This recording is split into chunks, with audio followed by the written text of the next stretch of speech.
Eddie Ghabour is with me this morning. Eddie, you're telling us that this is the strongest bull market in history. So I guess you're buying this dip right now, correct? Well, today's dip, I wouldn't really call it that much of a dip, so we're not aggressively buying. We've had a historic 6 months for clients and their portfolios, and we sent a message to them yesterday that said it's going to get a little bit harder from here in the near term. However, when we get 2 to 4% drops, as I expect we may get in October, November, we will aggressively buy, rotate out of some of our big winners. And history is yet to be written, but I think when we look back at this AI boom, it will be looked at as one of the biggest wealth creators for everyday families, for those that take advantage of it. Right. So you're expecting some real dips, like a 4 or 5% down at some point in October and or November. That's what you're looking at, right?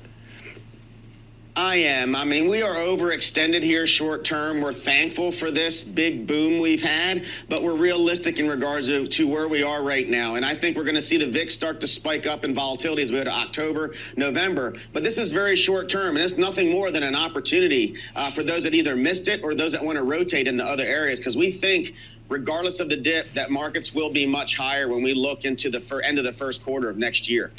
Tell me about Tesla.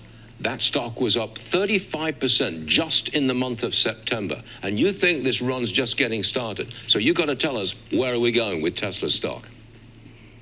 I do. I think Tesla, they'll have some news tomorrow about car deliveries. That'll move the stock. But the bigger story here is this is an AI play. It's not a car play. And interesting enough, Jensen, the CEO of NVIDIA, referred to Musk as superhuman when it comes to AI and how fast he's able to innovate.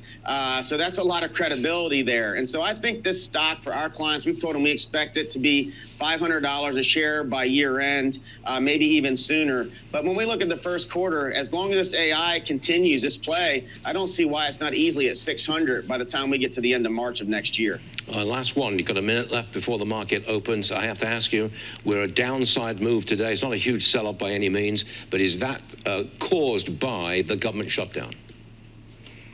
I think it's just an overbought market. History has shown that government shutdowns are actually bullish. And the other thing is, the longer they stay shut down, the higher probability the Fed's going to keep cutting rates. So I look at this as a bullish sign for this market. So I don't think it has any impact here in the near term. All right, good to hear. Eddie Ghabour, thank you very much for joining us. We do appreciate it.